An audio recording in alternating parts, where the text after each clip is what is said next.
Hello everybody, and welcome to Hugh Elliott, Chris Morgan, I think it's Good Morgan, I think must be German, Andrew, Ben, Jacko, Riley, Hugh, I've already met, Terry, and Riley. Hello to you guys. Thanks for hanging around while we've been preparing this. I think everything is working well. I'll have a quick check to make sure the Patreons are... I think they're working. Okay, so got a few things to announce and chat about, and of course this is a Q&A, so I will be fielding questions as we go. There is, I'm not sure if it's bottom, if it's left or I think it's right somewhere, it's called Super Chat, and you can make sure that your questions are highlighted, because generally at this time I'll get a lot of questions from a lot of people, and it'll make sure yours appears at the top. And I will do my best, though, to answer everybody. Hello from Perth. Hello Islamabad. I love reading the places. Tennessee, all of it. I love that. The fact that it's global is somebody from Wollongong. Hello. So that's really, really nice. Okay, Africa. I'm going to Africa. As you guys know, in the United States, I actually moved out the meet and greet in the US to May next year for a number of reasons. Not all of the balls were landing in the right places, and there's so much to organize to make a big thing like that worthwhile. But this time I will be in the States for 3 months, and I will be doing the 7-state roadshow, and it'll be culminating at Expo West. So I will be at Expo West. Hello from the Arab Emirates, Colorado, Sydney, Netherlands. It's great. Lots of people in Perth. I did it this time of day, a little bit different to what I normally do, because I wanted the South Africans to be awake. So often they're asleep while I do it. I always try and move it around to get as many people around the world to be able to watch the live shows. Of course, it's impossible to get everybody. But because I'm going to be doing some work in Africa and a meet and greet that I'm going to let you know about in a while. So instead of the US trip, I'm going to be going to South Africa. It's quite a short visit, under a month, but I decided that I wanted to build a vehicle in South Africa, but I wanted to do something a little bit differently. I've built many dream machines, but I've also built many ordinary machines for my own use. And this is, when I say ordinary, I'm saying, well, it's not a dream machine. It's a 20-year-old Land Cruiser. And for those of you who don't know what a Land Cruiser 105 is, to put it very simplistically, it's an 80 series, but with a 100 series body on it.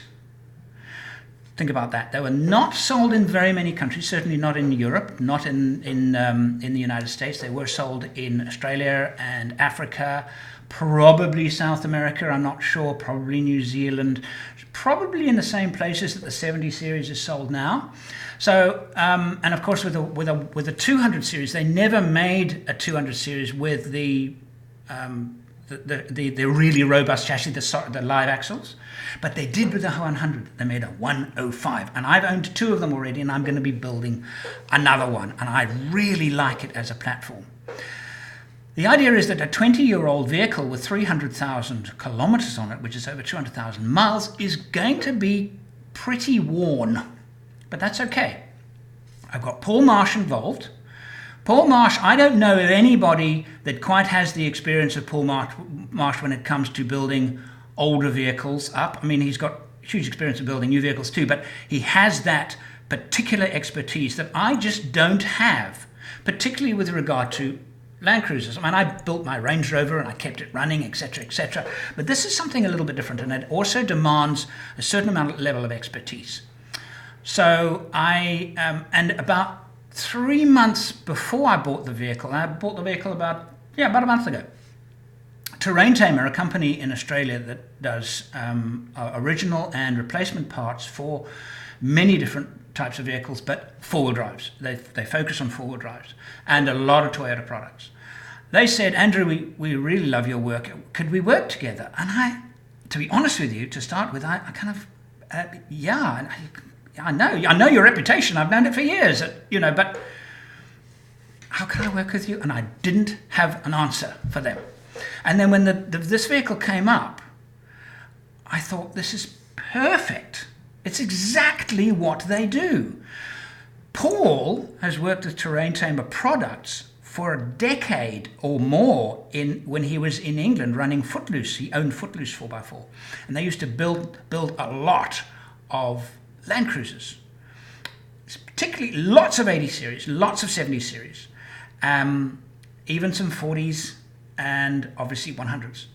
And so he was the go-to guy for me. And I said to Paul, should we do something together with Terrain Tamer? And he was, wow, what a great opportunity. So it's all coming together. I leave in a week's time for South Africa. And I'm sorry, I'm just looking here. Pakistan, New South Wales, USA, Canada, Winnipeg in Canada. Fantastic. There's somebody from South Africa too. Drinking a Castle Milk Stout. I'm sorry. I joke, actually. Castle is not my favorite beer. In fact, it's probably my least favorite beer. But anyway. So, back to the story. So, building a 20-year-old vehicle, and Paul is the guy who's going to be able to say, this is what you've got to do. For example, you change the water pump. Full stop. And you take the old one, you put in your spares. End of story. That kind of thing. That he knows. Wheel bearings. Same thing. So, but we'll go into far more detail than that. Replacing things that we really need to replace and why. Paul is going to be the guy behind that. I know that I'm going to learn a lot. I'm really going to learn a lot.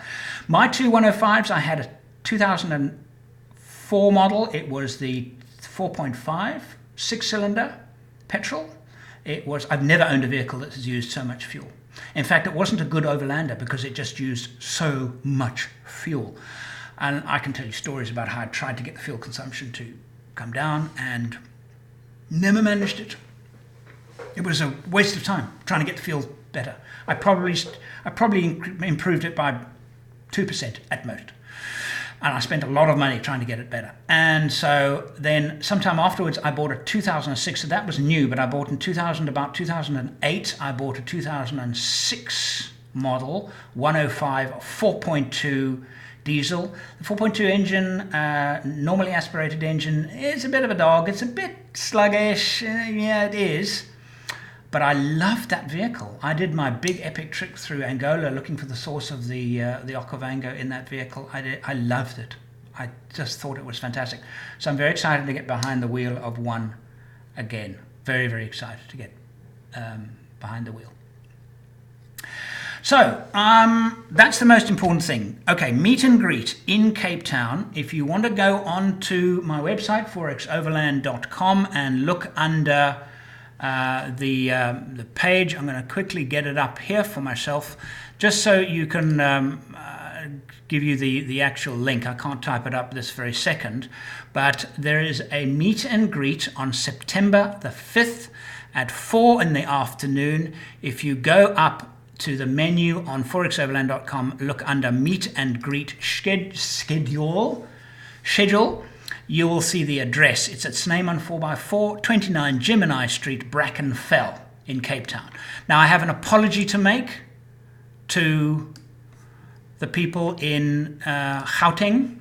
I'm sorry I'm not going to be able to do a meet and greet in Gauteng. I just don't have the time. My mother still lives there. I need to spend some time with her. I'm also working and building the vehicle, and I can't. It would be very unfair to her. So there will be another opportunity to do that. But so I apologize for those guys in Gauteng. I would have liked to have, but couldn't fit it into an incredibly tight schedule. But if you're in Cape Town or in the environment, we'll be doing a meet and greet, and I'll have a little bit of merch with me, a few t-shirts, a few coolies, things like that. Not a lot of stuff. I'm just going to put some in my bag and bring it over with me. So there'll be a small amount, but hello from New Zealand, Dubai, Republic of Ireland, Qatar, Darwin, Detroit, Michigan, Melbourne, Wilbinga,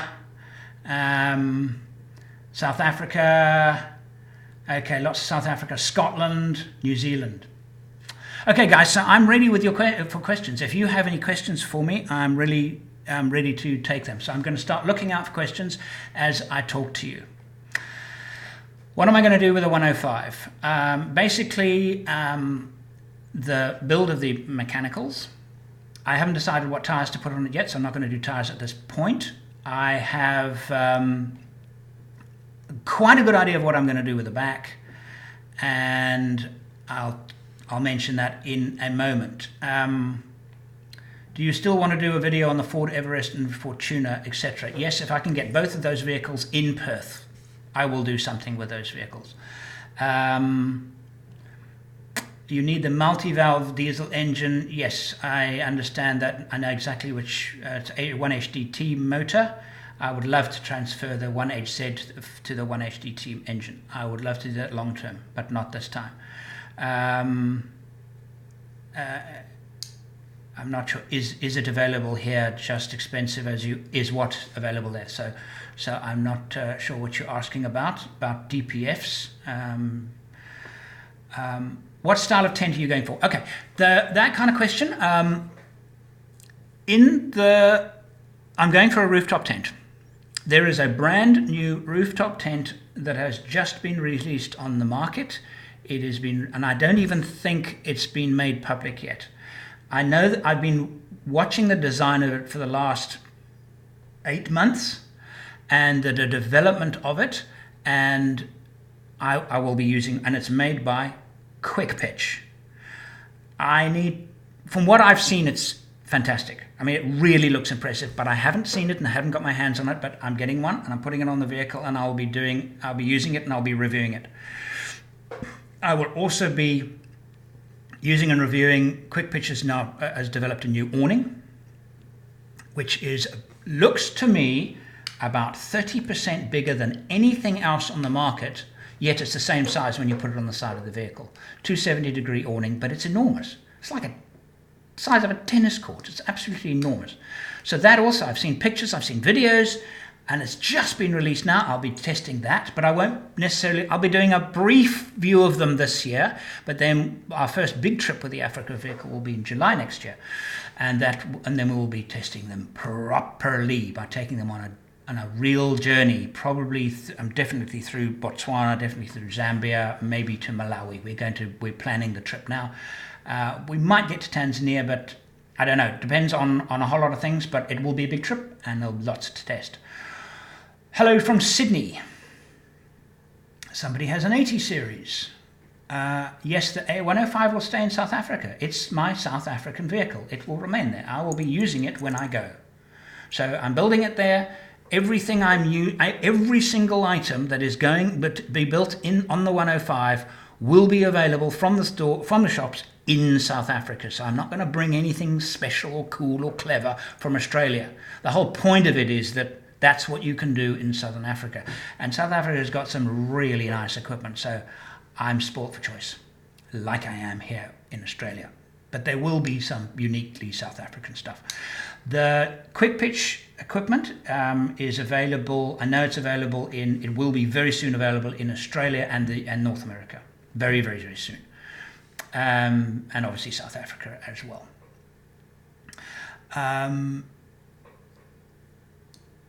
What do you recommend for a family off-road weekend trip? Cruiser, Patrol, or Pajero? Okay, not Pajero, because the trouble is that it's fine for family off-road, Pajero, but as soon as you want to just go a little bit further or make it, just like Pajero's not very good.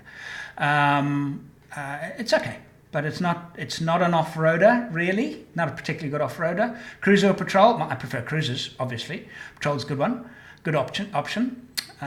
Difficult to give you a lot of detail in such a short notice. Can you do an update on your Rolex watch? Okay, I did a big video on my Rolex watch. It was #1 on the RolexStories.com website. Can I do an update? Yes, I'll do an update right now.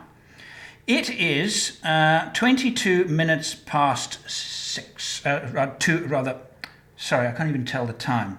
17 minutes to 7. Okay.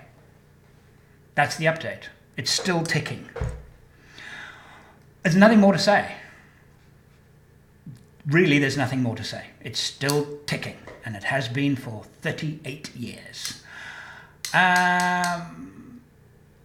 Will you do something on small crossovers like you did with the Jimny? Crossovers? No, I won't. I'm not interested in crossovers. Either get a four-wheel drive or don't. I just don't see a value of doing reviews of crossovers. They're so boring. They are chloroform with gearboxes. I don't know. That's terrifying. They're so hello from Lithuania. So I won't do that. It's a four-wheel drive touring channel. And yes, you can go touring with a crossover. What's the advantage of a crossover when you can spend exactly the same money and get a Fortuner or a D-Max or there are dozens of them and they're real four-wheel drives. Why not get one of those instead of a crossover? Crossovers make no sense at all. I look at crossovers like the X3 BMW. Ugly as anything, but the 3 Series is better. It's actually got just as much room in the back. The only difference is that the 3 Series is slightly higher. You cannot take them off-road. They have no advantage at all, and they're not nearly as nice to drive as the saloon car in which they're based. They get it. More questions, please. Those guys who want the questions, I don't know where the little button is. There is a little button somewhere on your screen that you can contribute. I think it's called pay. I don't know. I didn't even tell you. It's where you can get your questions up first and highlighted. Okay. What else would you like to know? Any camper conversion ideas for the 80 series? Definitely no. The 80 series is not a camper. What you might be asking me is, what can I do with the 80 series to make camping more comfortable? Converting it into a camper it's not suitable for converting into a camper. Any conversion into a camper is a major undertaking because the vehicle itself is not really suited to it. However, what I'm doing with the 105, you can do with the 80, exactly the same, because it's very similar size. So I will be taking my 105 and turning it into a camper of sorts. Rooftop tent, awning, very clever. You must see this new kitchen unit that I'm putting in. It is the best kitchen unit ever made. It is the cleverest kitchen unit system I have ever seen. Enough said. Fantastic. All right, more questions. Long range tank on the 105. In South Africa, there is a company called Bailey's Off-Road. They do a tank which is very similar to the Long Ranger. It's a 180 litre tank. It replaces the 45 litre tank. See, the 105 has a 90 litre tank, and right at the back it has a 45 litre tank under which the spare wheel is hung. Trouble is, the spare wheel, it's too flaming low. It hits everything. It's a terrible design. But I'm taking that up and putting on a Gobi X, that's R&D Off-Road in Cape Town. They are donating a yes, Flexus, like that, but you haven't asked me a question, but thank you. So it's actually low slung, and you have to get it on the back. So I'm putting an R&D Gobi X double wheel carrier, which is the same as that I've got on my current troop carrier. They are very, very nice. And so therefore the 45 can be removed and this 180. And I had that on my second 105. I had 180 plus a 90 and so much range. Fantastic amount of range on that vehicle. The suspension I'm putting in it will be Terrain Tamer. They're shocks. I've not used them before, and it'll be a lovely product to review. Again, I'll learn more. It'll be fantastic. Why the 105 over the 80 series? Okay, the 105 you say rarely has live axles. The 105 has live axles. The 100 doesn't have live axles. It only has a live axle in the rear and independent suspension at the front. Why a 105 over the 80 series? Well, it's a little bit bigger, but it has exactly the same chassis, and I'm familiar with it. That's really is it. It's basically the chassis is an 80 series. It has a higher safety rating because it's a more modern